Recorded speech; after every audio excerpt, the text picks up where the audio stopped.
You don't deserve her. She does nothing but give and give and give, and you repay her with selfishness and neglect. Who the hell are you to tell me how to run my marriage? You can't even hang on to a girlfriend for more than a couple months. You couldn't even get Jillian to take you back, and she was dumber than Lou Ferrigno. But a glider. Okay, now that I got my Dr. Mrs. the Monarch routine out of the way, I'm gonna level with y'all. I want to make another top 10 list for Brian, mostly about his girlfriends. But first, I gotta get this out of the way. And yeah, she probably won't be a candidate for this list just because of how in-depth we went here. Hi, I'm Kitty Monk, and I'm here to talk to you about Family Guy. Or more specifically, Jillian Russell Wilcox. Wow, that is a long name. You know what? We're just gonna call her Jillian. Now, a cornerstone of many adult cartoons is that a main character will try and try, but they will never, ever nail down a long-term girlfriend,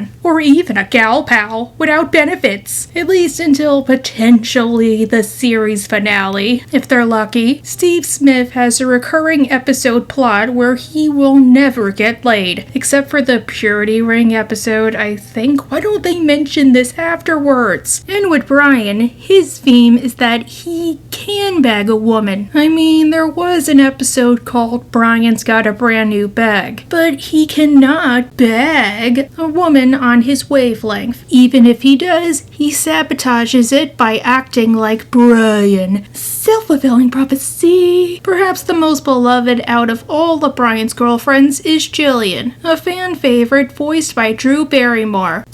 Do I have to make a sorta topical joke about her? Not anymore. Not unless you want to. Okay, then I don't want to. Many people believe that Brian should have ended up with Jillian. She's the endgame here. And I can see your point. But, like always, I might have to disagree with y'all. I think Brian and Jillian should not have ended up together. I know, it's crazy. In fact, out of all of his girlfriends, I think he treated her the worst. Brian was an a-hole to her the whole time they dated. He never respected her as a person or her wants or wishes. He just wanted her for her body. And true, both times he realized after he lost her, he was an awful boyfriend. But that was too little too late. Maybe nowadays they could be good friends. Maybe they can be respectful to one another at gatherings. But they will never, ever, ever get back together like ever. So let's discuss. Like I said above, Brian was, and still kind of is, known for dating a variety of women throughout the show. However, most of them normally only last one episode, because of status quo. Prior to Jess, Jillian was the lone exception, and I think in addition to her humor, that's part of why people like her. She kept coming back, and you did not know what you were gonna get when she showed up. And unlike most of the cast, she was a kind-hearted soul who wouldn't hurt a fly. It was a nice bout of continuity in a show not really known for it. And, better yet, according to the DVD commentary, this was always planned. It wasn't a case of the Elijah Michelson treatment. Like, Jillian was only supposed to be in one episode, but they liked her too much to just throw her to the wayside. She first appeared in the episode Whistle While Your Wife Works. Brian shows up late one afternoon looking hot and bothered, like he's in heat, because dog. Kitty, don't explain the joke. If you have to explain a joke, then there is no joke. Catherine, should I sick Brian on you? I know how much you hate dogs, especially after my cousin's dog peed on your leg. Stewie soon catches on that Brian is seeing someone, in a not one-time thing kind of way. Okay, so we've established she ain't got no alibi. She ugly. She ugly. U-G-L-Y. She ain't got no alibi. She ugly. Screw off. Well, I mean, she kinda has to, Brian. She is a human and you're a dog. Kitty, isn't that bestiality? I mean, if we're getting technical here, yeah, technically, but the show doesn't really acknowledge it outside of a joke, and I don't know, it's kind of like the whole can they understand Stewie thing. I'm fine ignoring it, and again, Brian said if we have a problem with anything the show does, just go on the internet and complain, like I'm doing, and you guys are free to do in my comment section. Because Brian keeps trying to deflect, like a basketball on the wall, Stewie figures out that his new girl must be ugly. She's made you ugly. Oh, she's fat and pugly. Oh, my God, no, the cow says moo. And not just ugly, or ugly, or fugly, or pugly, or perugly, but fugly. Oh my gosh, Becky. This girl is the nastiest metaphorical female dog that Brian has ever met. Do not trust her. She is a fugly cow. Burn book. Eventually, Stewie persuades Brian to let him meet this new girl. And, as it turns out... Hi, Brian. Oh my God, who's your cute little friend? What the heck you talking about, Brian? She's smoking like a chimney on a cigarette break. The only flaw I can think of is, well, besides her name being Jillian, she has super huge eyeballs compared to everybody else, which according to the DVD commentary is 100% intentional. It's supposed to be like you're looking into an empty void. But as somebody with giant ass, black ass, like a doll's ass, they're not that bad. However, then it comes out that Jillian is a bimbo. For your information, Jillian is very bright, and she happens to be a very talented photographer. Oh, that is so lame. Every hot girl who can aim a camera thinks she's a photographer. Well, I mean, this is a video, not a convention, even though I'll be at Anime NJ Plus all weekend hosting panels, wink wink. I can't post any first traps, whatever those are. As a testament to her stupidity, Jillian doesn't question why Stewie can talk and treats him like an equal. Okay, well, Stewie has to go now. What are you talking about? I want some more of Jillian's delicious lemonade. I know, it's good, right? I just wish they didn't have to kill so many lemons to make it. I know! I wonder if they have a lemon version of Paddock. Paddock? One of those two? Much like Stewie, the other Griffins don't think too highly of Jillian, with the exception of Peter, but we'll get to that. And Stewie decides to rub Brian's nose in that carpet by inviting her over. Hey, Oogie!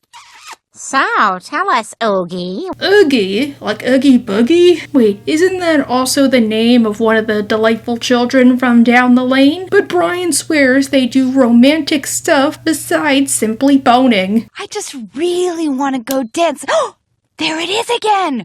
What is that? Resist the urge, kitty. Resist the urge. Red dot. Catherine, I've lost you. This is just another hurdle I know I can jump over. But while it might suck having to deal with Jillian, it sucks more dealing with her friends, who are basically Jillian without a special guest voice. What? What if you had a nickel for every time that happened? No, nothing. It's just an expression. A what? I know, but oh my God, Jillian, you can't just ask people what an expression is or why they're white. Thoroughly annoyed with Jillian, Brian tries to dump her. Never again will you have to listen to her talk like this. You know, where everything has a question mark at the end of it, with an upward inflection at the end of every sentence. Well, maybe she has a capital accent, Stewie. Did you not watch Hunger Games? Oh, hey, Oogie! Oh, you look tense. Well, Jillian, there's something we need to talk about. 3 hours later. What the hell? It took you 3 hours to break up with her? Not exactly. Well, what were you doing in there? What's that smell? Smells like sweat and anger and shame. Yep, so Jillian and Brian are still a thing. However, there's something else we need to mention. With my Brian videos, there's usually a theme around his character going down the tubes. From a straight, yet sophisticated individual into an arrogant do octopuses use core economics. And Jillian, or how he treated her, felt like one of the biggest signs of his decay. Prior to Jillian, Brian was normally pretty polite to his SOs, like a decent human being, per Tommy Wiseau. For example, with Pearl in Brian Wallows and Peter Swallows, he encouraged her to leave her house after realizing she was a shut-in. I've missed so much. I wouldn't be standing here right now if it wasn't for you. And then, when Pearl was on her deathbed, partially because of Brian's encouragement, he showed her a VR of what their life could have been. That way, she would at least die happy.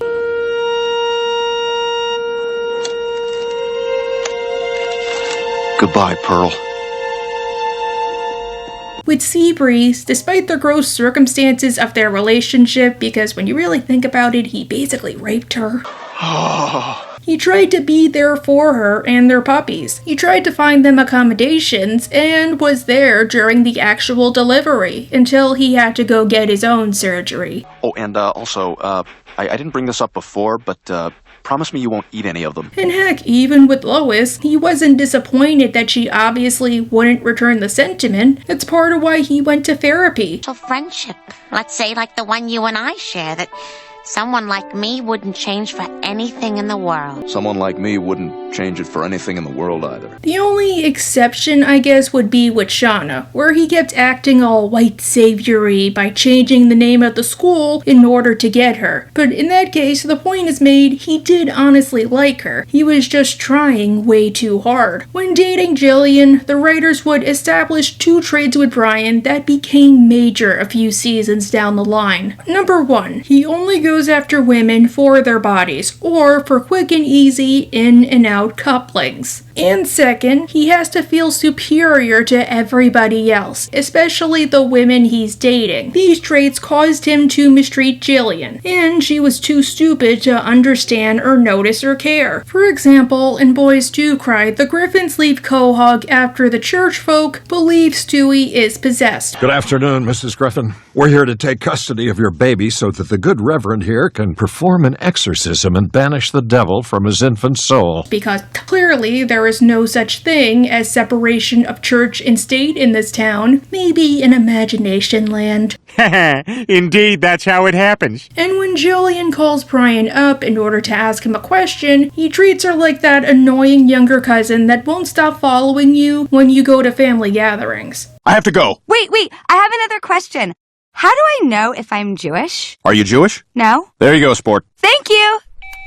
Plus, there's the massive implication that he did not even tell her that the family was gonna lay low, and not in a I can't trust you not to talk kind of way, or I don't want you to worry kind of way. Honestly, just because he did not care enough to tell her. Jillian has to be the one to tell him the search was called off, and everybody moved on. I can't come over. We're still on the run because the town thinks Stewie's possessed. No, they don't! Didn't you hear? They stopped chasing you weeks ago! What? Yay, now they can go home, right? Just watch the episode for the answer. I'm not going down this tangent. Or in Prick Up Your Ears, Brian reveals to Stewie that Jillian is suffering from bulimia, which is an eating disorder characterized by binging and purging, aka normally overeating and then throwing up or using laxatives. And she has been suffering a lot lately. God, that's horrible. I know, it really is. I mean, her hair is falling out. Last week she lost a tooth. However, much like Heather Chandler, Brian doesn't care in the slightest that his girlfriend has an eating disorder because... But man, I'll tell you, all that purging just makes her body look fantastic. Karen Carpenter overdid it, but I think Jillian's found a good balance. Dude, Karen Carpenter died from that.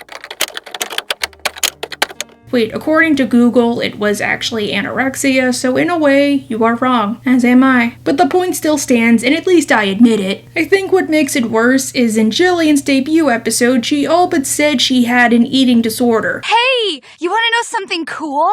I threw up a lot in high school, so I don't get my period anymore. Wow. Everybody in that room, including her boyfriend, just views it as another one of her little quirks. However, I gotta admit there was the occasional time I liked Brian and Jillian, and I can see where the appeal comes from. Like in Chick Cancer, when Stewie starts to play house with Olivia Fuller, who totally doesn't sound like Stewie or Brian's sister, long-lost sister. Yes, and we probably would have shaved a few minutes off our trip, but Mr. Cheapo here refused to let the valet touch his big wheel, so we had to drive around the block 6 times till we could find a spot. Too bad their quote-unquote marriage slowly starts to crumble, like crumble cake, under the crushing weight of a bunch of Cool Whip, or whatever Stewie calls it. To help them, Jillian and Brian set up a double date at a fancy restaurant that has a valet, high C drinks, and all that jazz. Unfortunately, it goes super badly, super quickly. They try to get them to be nice to each other, but they won't stop bickering. Well, hey, what's important is that you're here now. Let's just enjoy dinner. Yeah, can't we just have a good time? Oh, ask Olivia. Olivia, the three of us are having a great time. What's your problem? Despite the intention, Brian sort of mistreats Jillian here. That's what it all comes down to, isn't it? I'm not grown up enough for you. Well, you are a baby, aren't you? Stay out of it, stay out of it. Brian, she's just trying to help. Come on. Heck, in Barely Legal, Brian does say that Jillian is his girlfriend. That way Meg will back off, and she just ignores it. Meg, the fact is, you and I are friends, and that's the way it needs to stay. Besides, I have a girlfriend. I'm dating Jillian. All right, Brian. I understand. Yeah, I know, Meg. Clearly Jillian is his beard. Or maybe they're just dating to make you jelly. Finally, we get an end to their relationship and moving on out. Brian's song. Oh god, this episode. Just to let you know, I am not going to show the Marge and Quagmire joke, but I will say that this episode was almost the reason Matt Groening broke off his friendship with Seth MacFarlane. They are still friends, obviously, but this episode really tested them. Brian is watching television one day with Jillian and Stewie, and it's Lifetime. You said you were gonna cure my cancer, but all you did was rape me. I'm starting to think I don't have cancer at all. OMG, I used to watch that network all the time in middle school because they would air reruns of How I Met Your Mother. Now sometimes I only watch it to get book recommendations. Valerie Bertinelli in Men Are Terrible and Will Hurt You Because This Is Lifetime. Is that supposed to be foreshadowing? Not the medical rape thing, obviously, but the men are terrible and will hurt you thing. Off the bat, we see they are not well matched. Brian finds Jillian too stupid, but she won't go away for more than 2 seconds. Did you know that Daryl Hannah has one wooden finger? Where'd you read that? In P-Apple magazine. Huh.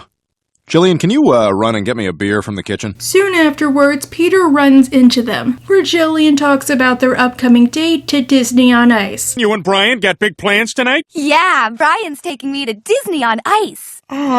I want to go. Oh, Disney on Ice, that is so awesome sauce. One of the best reasons to live in Newark, they always go to the Prudential Center at least once a year, maybe more. Not the Izod Center. Peter says he wants to go, and Brian is all too happy to foist Jillian onto Peter's shoulders, even if the event is something Jillian has been wanting to go to for a while. Brian, I thought you wanted to go. Stitch is going to do a skating duet with Sebastian the Crab. Oh, crossover. Wait, is Stitch gonna eat Sebastian? That would not be cool. Brian tries to tell Jillian in a highly condescending way why he does not like Disney. Plus, Walt Disney was an outspoken anti-Semite. So Disney, ABC, ESPN, Touchstone, these would all be things to avoid. You know, I was gonna make a joke about this, or talk about how Geppetto's voice actor was a Nazi sympathizer, but all I gotta say is... it's kind of funny watching this now, because should I be boycotting Brian? Unlike Brian, Peter is excited as all heck that he gets to go to Disney on Ice. Oh, God, yes! I'll be right back. I'm gonna go put on my Donald Duck costume. Ready? Peter cosplayed at shows at a time when it was only cool to cosplay at conventions? And since I don't know if I'll get another chance, I just want to put it out there, I wish this was something the writers focused in on more. While I think Jillian and Brian were a bad romance, I did like the bond Jillian developed with the other Griffins. Peter and Jillian are both similar people, essentially giant children that have to be watched by the people around them, especially their significant others, and it was sweet to see them play and get along. Plus, like I said above, Jillian is like the only person outside of the family to understand Stewie in a way that isn't meant to be there for a quick joke. I could totally see Jillian being a great family friend, not unlike Mort or Joe or Quagmire. Heck, that could be an episode after the breakup. Peter starts to spend more time with Jillian, obviously as a friend because he already has a wife, and this means Brian and Jillian are forced to interact more often. It was already hard enough for Brian to adjust to the fact that he and Jillian are not dating. Imagine him having to do it when she's constantly painting pots with Peter, or playing hopscotch, or whatever kids do nowadays, I don't know. But enough about that. Peter time! Ready! With Jillian gone, Brian gets to work finishing his writing and his magnum opus. I wonder what's the title. Faster than the speed of love. Freaking what? Do you think you're John Green or Neil Shusterman? Because I hate to break it to you, Val, you are neither of these people. Brian sounds like the type of guy who's a deep intellectual only because he writes Wattpad, and not the cool kind of Wattpad like The Cellar. Too bad Brian finds out that not only is his idea terrible, and he doesn't even have an excuse for the title sounding pretentious like The Fault in Our Stars did, but it's been done. No, it's the story of a boy who has to rescue his father, who's a pilot that's been taken captive by a militant Islamic country.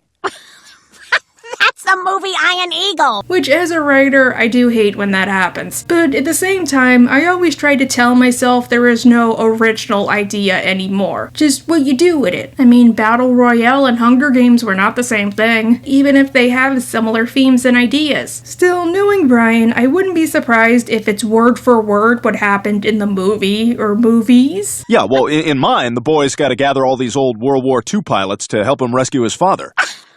That's one of the sequels! Oh my god, that's even worse. While this is going on, Peter and Jillian are starting to hang out full time, like good buddies. And again, this was so adorbs. It shouldn't have been Ferris Bueller's Day Off. It should have been Ferris Bueller's Day On, because that was all the stuff he wanted to do. Yeah! I know, that's a great idea. Anybody else think that? Anyone? Anyone? Peter says what everybody else is thinking. You know, you are a catch, young lady. You know that? I don't know when the hell Brian is going to open his eyes and get serious with you. Jillian agrees, even confessing, It'd be so great if we were at least living together. Well, you need to just lay it on the line with him. Either he commits to you or you're gone. What the hell did you do? honestly, that's a good point. Lois even said, Because Jillian deserves better. She has feelings, you know? And if you're just stringing her along, well then I gotta say, I've lost a lot of respect for you, Brian. no argument here. You know you're screwed when even I agree with what Lois is saying. Don't want a committed relationship with Jillian. Well, it sounds like she does. Okay, Brian does not want a serious relationship with Jillian. Well, he should have said that at the beginning of their relationship. Did they not have the talk? I'm pretty sure Sheila and Malcolm had the talk. Rather than just stringing her along or using her for doggy-dangle matters. Or just been a man and broken up with her when he had the chance back in Whistle When Your Wife Works. However, to prove Lois and Peter, and likely also himself, that he can make a relationship work for more than 6 months, he moves in with Jillian. All right, I will, Lois. I will ask her to move in with me, and you'll see I've got what it takes. Strangely, Brian actually enjoys this change of pace, Cool! Rock on, Brian! Okay, done. which feels weird. He already said he was feeling suffocated by Jillian. Perfect timing. I've been feeling a little smothered lately. If you move in with someone, you're always around them 24/7. Plus, unlike Jillian, Brian does not have a job. He would always be at that apartment. There's no school, no work, no nothing. Shouldn't he be feeling worse about this? Apparently not. His only real gripe is that he can't afford his half of the rent. I can't afford the rent. I'll be lucky if I can make it to the end of the month. Better start writing that book. But you want to know who can? Before I stopped by the apothecary, I'd come here, and then it's off to the haberdasher. These turn-of-the-century business jokes doing anything for you? Not really. What does that mean? I'm not Neville Papperman. I've never had aspirations to open one of those. Regardless, Dewey has rent money and will provide it on the condition he moves in with them. I wonder what Lois and Peter said about this or if they even noticed. And speaking of, how did this literal infant afford rent money? Gosh, gosh, bagosh, it's a brand new paperboy. That's a mighty full sack you're carrying. Piss off, you perverted old freak!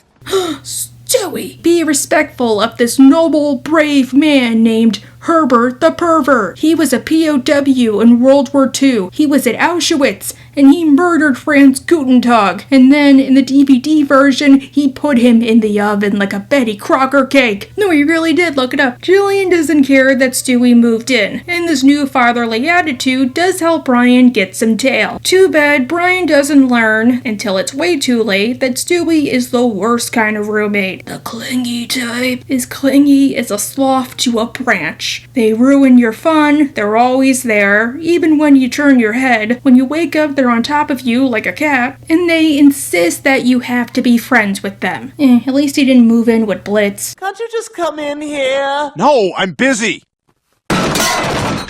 Oh no! Oh, Brian, we need paper towels! This was my favorite scene for years, especially because of the noises. Why not use a normal towel, like a shower towel? There aren't any, Brian! You need to come in here! Oh! Then, you are gonna have ants! The breaking point comes when Jillian and Brian are doing it. Brian, are you guys up? How did you not hear him come in? Fed up, Brian rages against Stewie until... Stewie, go away! Brian, don't be mean to him. Yes, Brian, if you're mean to me, I'll stop paying the rent. What did he say? Jillian, I thought you knew what Stewie said word for word. Brian has to fess up that he did not want to move in, but instead of just saying, look, Jillian, I wasn't a big fan of moving in or even being with you, but now that I'm here, I love spending time with you. I just can't afford it. He says, You didn't want to move in with me? Well, honestly, no. Oh my god! I've never felt so stupid! Really? well, I mean, am I still allowed to make jokes about Drew Barrymore? I guess I went to a taping of her show once. Angry with Brian, Jillian finally breaks up with him. Well, I don't want to be your guilty burden, Brian. We're through!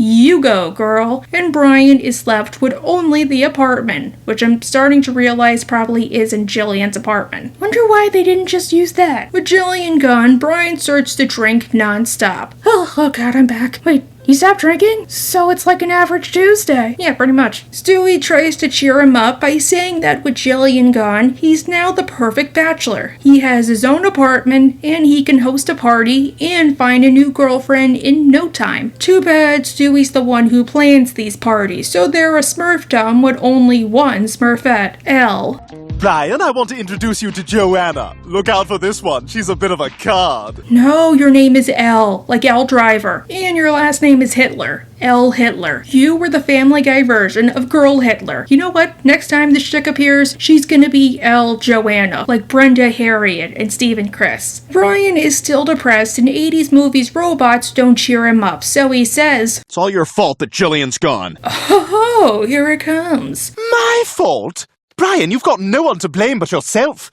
You let the fat man talk you into moving out, you let Jillian walk out the door. Stop getting pushed around. Okay, I have complicated feelings with this. They're both in the wrong. Yes, Brian is wrong for what he did to Jillian, but at no point does he tell Jillian he couldn't afford it. Maybe there could have been something they could do, like Brian could take an extra job, or Jillian could cover an extra bill, I don't know. And at the same time, part of what drove Brian over the edge was Stewie acting so clingy, which strangely, I hate to say it, isn't character. He loves Brian more than anything. He hates the Griffins. Of course he would want to live with his best friend, but maybe kinda like Chap Stewie, part of him misses Lois and the Fat Man, like having someone tuck him in every night. I don't know, the situation is complicated, and I'm not trying to defend Brian, but Stewie, you kind of also blew it. Regardless, Brian says, You are absolutely right. It is time for me to take charge of my own life.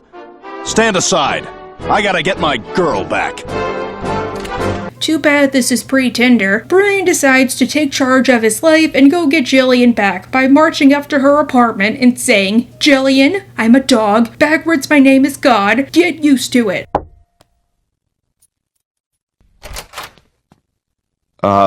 Hi. How did he know where she went? Too bad Brian was too late. She's not coming back to him, both because she now realizes she deserves better, he's a pig, and because she found another. Jillian, do you get the oxygen network? If I miss my Moesha, I get a bit crabby. Wow, Adam West really likes going for those little fillies. No wonder he was R. Kelly's lawyer. Please don't send me away. I have to. You broke my heart. And you deserve it, dog. But hey, there are upsides to not being in a relationship. I mean, I'm not dating anybody. I'm a monk. Do you know how much writing I get done? I'm like Hamilton. Brian, this is a chance for you to work on your book. Oh yeah, pile it on, pile it on. I can't even finish it. Next season, we get an epilogue of sorts in We Love You, Conrad. In the time since they've broken up, so probably like 2 weeks in universe, Jillian has improved herself, and now she's engaged to a hot dude named Derek. It looks like she finally found someone after dating that last loser. She dated someone after me? Yes, Adam West. How do you not remember? You were there. Well, Adam West ruins a lot of stuff for Brian. He's like his sideshow Bob. For Jillian's wedding, everybody is invited, but Brian. She invited everybody except me? What the hell? We dated for 6 months. Ouch. Which might seem unfair, but also makes sense. Brian was a terrible boyfriend to Jillian, and conventional wisdom dictates that unless you're Jerry and Elaine, you don't invite one of your exes to your wedding. It's just bad luck. Plus, it's also kind of disrespectful and rude. At least with the other Griffin, she was on friendly terms with them. Or mostly Peter, but when it comes to Peter, his family and him are a package deal. Like usual, Brian has been drinking non-stop, and Stewie comes to rub it in his face that not only does Jillian not want him around, but Cleveland doesn't either. I'm filling out my RSVP card, and I don't know whether I should get the salmon or the sausages. They're having sausages? Oh, totally salmon. That's my go-to wedding food. Or that, or we lie and say my sister's 11 so that we can split a plate of chicken fingers. Stewie says they should go out to dinner to meet Jillian's new beau, Deshawn. Deshawn? Ah, his name's Derek, but look at your face. Brian, you are such a racist. Your father is showing. To make the wedding even more awkward, Jillian comes over to request that Peter give her away, which I think is sweet, but I'm not repeating myself. So we shall transition to the restaurant. At this fancy French restaurant, we find out that this dude is a total Mary Sue. For example, unlike Brian, and unlike me, he can speak French, like a proper Frenchman. I can't even roll my R's. And for you, je voudrais la petite chèvre fondue à la provençale et le gigot d'agneau bourguignon, s'il vous plaît. Bon, excellent, merci, messieurs. Wait, what did he say? How should I know? I'm a highly stylized clone of you. Or a split personality, I don't know, either or. Regardless, Derek is amazeballs, especially when compared to Brian. Hey, what luck, huh? Why would you trip me deliberately? Brian, stop trying to prove yourself. You're not Hercules. Oh, and there is no shortcoming, even in his short shorts. Oh, come on! Brian, at least you did not get that court order surgery. Imagine how awkward that would be. Brian gets upset and goes out to a bar in order to, get this, drink again. Wow, is this like a constant theme or something? Maybe he needed AA and not Peter. There he meets Lauren Conrad of the Hills, the Hollywood Hills. Too bad he's too drunk to notice. You want to get together with my dogwood? What? Dogwood? You know, like Dogwood and Blondie, like in the funnies? You mean Dagwood? Dagwood, that's what it is. Foreshadowing, drunk as skunks on the first of the month, Lauren and Brian hook up. You're Lauren Conrad. Yeah, you seem surprised. No, it's just, I mean, I probably had a lot to drink last night, so if I did anything that might have offended you, I'm sorry. However, I will say, I feel like this Brian has a tiny wee bit more of character development. For one, he's actually respectful of his SO. With Jillian, he just kept stringing her along. With Lauren, he's polite, he communicates with her. Yeah, hey, if you don't mind, I'm sort of a low-profile kind of person, so I'm gonna take off before anybody gets the wrong idea here. What? Imagine that. Maybe it's because he realized that's what ruined him and Jillian, so he's trying to apply that here. Or maybe he realizes she's a big-name celebrity, so he has to throw his morals out the window and actually act like a decent person. Knowing how popular Lauren currently is, Brian says that he doesn't want to keep things up. He decides to take off, but Stewie will not let that happen. Brian, is that you? Is that Lauren I was shopping for hats. Hang on, I'm coming over. Oh, no. Me around any celebrity, especially when you stay late at cons and you see them all go upstairs. Once again, if you are watching this and I offended you or made you uncomfortable, I apologize greatly. I've been trying to work on this. Speaking of, I wonder what Lauren does nowadays. I think I saw some of her jewelry at Kohl's. Like, last year, or over the summer. No, I think it was last year. Lauren goes to shoot the show and invites Stewie and Brian to go with. Oh, I don't know if we have time. Yes, we would love to. Brian, don't wreck this for me.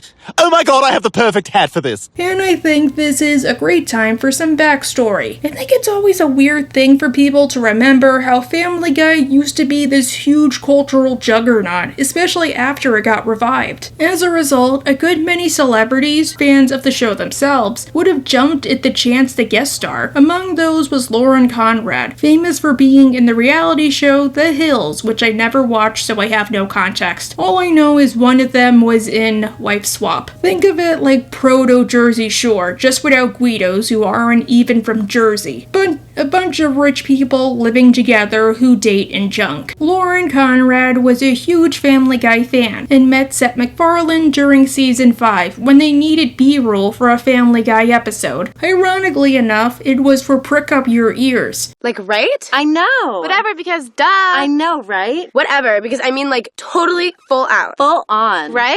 I guess it's not easy growing up anywhere. Yeah, that really brings things full circle. The thing is, The Hills is a reality show, and while many reality shows are staged to some degree, they aren't always scripted, and the people are just meant to be average people, not actors. In most, it's like you just improv something, or you redo it a couple times. Voice acting is a totally different medium, and in a way, I argue it's probably the hardest type of acting, because you can only use one instrument. Lauren outright said that she found voice acting as herself to be super difficult, especially since she was unfamiliar with a lot of stuff she was supposed to say, like the military scene. A victory which surprised even his peers, and in fact was a turning point for the American naval forces in the Pacific.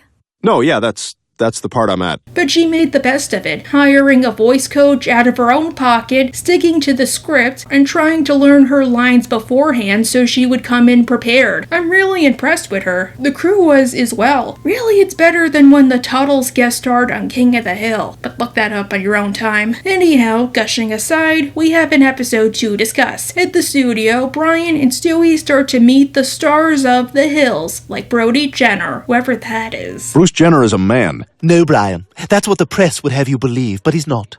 Bruce Jenner is a woman. An elegant, beautiful Dutch woman. Well, buckaroos, and I thought only the Simpsons predicted stuff. Soon afterwards, Brian discovers that everybody knows he dated Lauren Conrad, courtesy of TMZ and a bunch of comedians. I mean, it's a little weird, isn't it? This new Lauren Conrad relationship? Brian was quoted as saying, "Oh yeah, we just do it me style." Yeah, so, God, I'm old. Only Jimmy Fallon still does his show, and I actually went to one of the tapings. Speaking of... Does Lauren Conrad have a new beau? An anonymous source has the answers. Oh yeah, I know that guy. His name's Brian Griffin, and he definitely boned Lauren last night. How is that clip understandable to people? Because Lauren is a big-name reality star, they all assume she's as stupid as Jillian, if not more so. You're dating such a classy, well-educated girl like Lauren Conrad.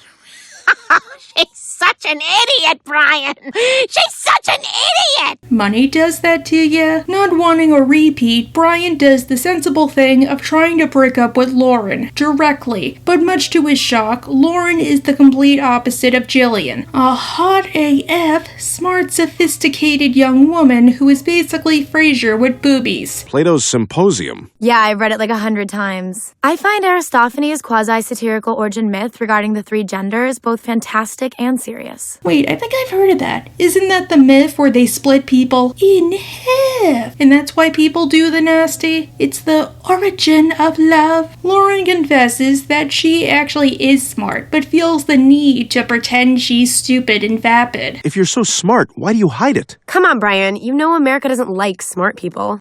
So this whole persona is just a publicity stunt? Publicity is what keeps this franchise running. What? Celebrities are not like the people they portray themselves as? Does that mean I'm not a talking, adorable, quirky white cat in real life? Well, I mean, I'm not one of those things. Like usual, Lauren gets invited to dinner at the Griffin house, where we see just how smart she is. She's a way more polite, yet insufferable Brian Griffin, who actually has the smarts and possibly college training to back it up. You know, all that caviar with the little silver spoons. Actually, Mrs. Griffin, caviar spoons are carved from bone. They don't use metal because it reacts chemically with the fish eggs and changes their taste. I don't understand most of what you just said. All I ask of you is where can I go eat caviar for under $100? And kinda like Brian did with Jillian, Lauren talks down to him. Not out of a sense of superiority, however. Lauren and I had a great time today at the art museum. There was a special exhibition of rare Monet paintings and... Manet, honey. What? It was actually the Manet exhibit, not Monet. Hey, maybe like me, he learned most big words through reading. I used to think Pfizer was pronounced Pisifer, or that man cave was mancave, or amethyst was a metfist. Oh, and one more thing about the scene I am now forced to comment on because Tuesday's video was about Cleveland. Oh my God, Quagmire! You come out from under there! I'm sorry, everybody. I just wanted to meet her so bad. Glenn, this is why, unlike Cleveland, you will never get your own spinoff. But in a way, I feel like this entire episode was Brian learning empathy, and I am all for it. For example, he's the one who gets talked down to. No, yeah, that's the part I'm at. Oh my God, you're so cute when you don't know what you're talking about. Well, wait a minute. What the hell does that mean? Are you saying I'm not smart? You don't have to be. You're adorable. Is that how my viewers think of me? I mean, whenever I meet fans in real life, they tell me I'm adorable, which I totally am in real life, don't lie. And because his reading glasses don't make him look like Mirabelle, or, per my 5-year-old niece, like me, Brian finally realizes... I can't date someone who's smarter than I am. I feel like Jillian.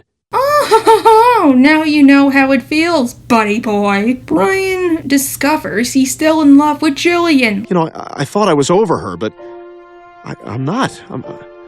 Somewhere along the line, she must have gotten under my skin. Likely the same way you get angry when another kid plays with your toy. When making Jillian jealous with Desiree doesn't work, Lauren says that he should publicly profess his love to her. There's still one thing you can do. What's that? Go for broke. Just throw all your cards on the table at once. Show her that you love her in a way she can't possibly ignore. Brian, please don't go outside of Jillian's window and play Shock the Monkey. I know it's a Peter Gabriel song, and every girl who isn't me loves Peter Gabriel, and it makes their pants as wet as a Great Wolf Lodge water park, but you don't know who Jillian might be with, and you know you're your father's son. Instead, Brian decides to crash the wedding. And now, Jillian, do you take Derek? Wait! Jillian, I'm in love with you. Has this ever happened in real life? Like, have any of y'all seen this happen like it does in the movies? I've always wanted this to happen. Wedding ceremonies are so boring as is. I want dinner and a show. Those were the happiest days of my life, and I want more of those days. Please, Jillian, I love you. Will you please take me back? Once again, Jillian, who belongs in Elmo's world, confesses to Brian and practically spells out for him that she does not love him and she never ever will again, ever. You had your chance. I mean, I thought you were my soul train, but you didn't want me. And Brian must accept this. I see.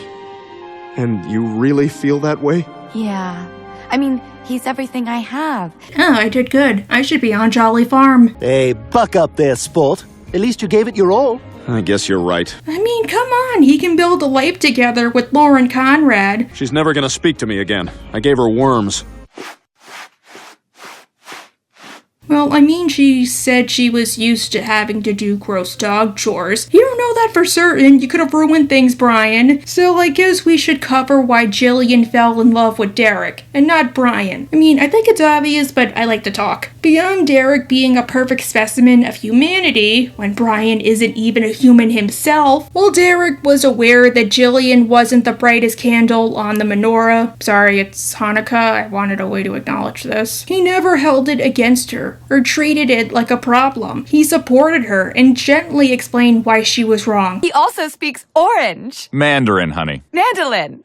For that, she returned his love and married him. However, there would be a tragic end to these two. The pair were invited to the dinner that James Woods was throwing. Oh, hi, Brian. Hey, kiddo. What are you guys doing here? I got a card that says they're throwing a dinner in my honer. Where Derek was killed when trying to call for help. Wait a minute. What the hell is this? Oh my god. It's you! The man or woman who's been killing everybody! Stay back! Stay back! Oh, and per the DVD version, Jillian was also preggers. Oh my god! No! Derek! Oh, Jillian, I'm so sorry. Yeah, thanks, Diane. I hope your revenge was worth it. You ruined a family. I mean, this dude was so freaking based that he held up the Hollywood sign like Superman. The sign was way in the background. I was standing in the foreground going like this when Jillian took the picture. I don't believe you. I think you are a god, and I will die for you or kill others. Okay, the fact Jillian was now single, and also a single mama, seems like an awesome episode potential. Maybe she and Brian could give it another go. Kinda like he was doing with Ida and Bryda. Teagues for Two seems to play with this idea, but it saves it until the last possible moment. After the whole affair with Mr. Washy Washy, Brian is at the station to pick up Peter, where he hits on a girl named D-Nice. No, Kitty, it's Denise. I'm Denise. I'm Brian. Oh yeah. Unfortunately, while Denise is happy to go with Brian to protest, she won't go on a date. Well, guess who has a date on Saturday? Not me. Put the dog out. The dog's crying. Brian starts to think he is unlovable. He is. So Peter says that Brian should go to Quagmire's class to learn how to pick up women. Too bad said class isn't about getting girlfriends. It's about one-night stands, as shown when he tries to use his newfound techniques on Denise. Being kind of disrespectful. Relax, baby. Hey, check your phone. I sent you something. Oh my god, is that your— Yeah! How'd you like to get hit in the face with that? Ew! Brian goes to chew out Quagmire, which I feel like, why Brian? You know what kind of a guy he is. He's the most sexist dude ever. Why would he be in favor of other people having girlfriends? Because I wanted to get Denise back, and instead you ruined my life! These skills aren't for women you care about, you idiot. This course is in getting laid, not finding love. Quagmire says that, like Brian, he had a great love once. Cheryl Teagues, whoever that is. Glenn, I've about had it with your petty jealousy. I'm starting to think this relationship is a mistake. Well, maybe it is. And because he could not bag her, he has been trying to fill the hole, or what should have been her hole, with a bottomless appetite for women. You shouldn't have tried these tricks on Denise, Brian. But if you ask me, she got lucky. Because now she's dodged the bullet of being in a relationship with a loser like you. Well, you just think you know everything, don't you? Brian decides to get revenge on Quagmire doing his job by setting him up with Cheryl Teagues. My new boyfriend, I guess, knows you and told me where you live. Hey, Cheryl! Oof, scratch that. To get counter-revenge on Brian, Quagmire goes out to dinner with a very special woman, Jillian. You know, since you guys are already here, I'd like to treat the four of us to dinner. Well, sure.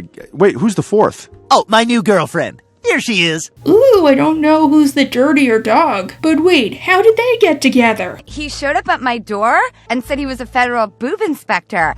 And I was going to tell him to go away, but he had a warrant. It was a Snickers wrapper, Brian. The pair trade barbs until they... But then he started saying things to me that my father might say if he were still alive. My father can't give me away because he's dead. Well, that's nice continuity. Maybe you boys will get it together someday, but it looks like that's all you are. Boys. Yeah, boys. Yay! I helped! Thank you, Cheryl Teagues. Thank you, whoever you are. Yay, she helped. Sucks Jillian hasn't appeared in a mega role since then, outside of the occasional quick cameo. And I don't know why. I'm guessing maybe Drew Barrymore was too busy to come back, or really, what else could you do with Jillian when her entire character is meant to revolve around Brian? Still, I guess appreciate what you have. See y'all at Anime NJ+. Bye! Wonder if she's thinking about me. I don't know, are you a pony or the color blue? Derek, look! How do you like that?